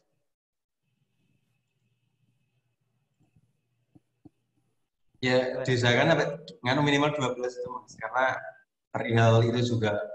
Dengan teman-teman yang jadi setiap absen atau setiap mengikuti kelas itu kan ada absennya. Itu juga yang akan mempengaruhi nanti di TISKA sama sertifikat. Jadi memang diusahakan minimal 12 itu. Dan itu kita bebaskan serta untuk memilih gimana di jam berapapun dan materinya.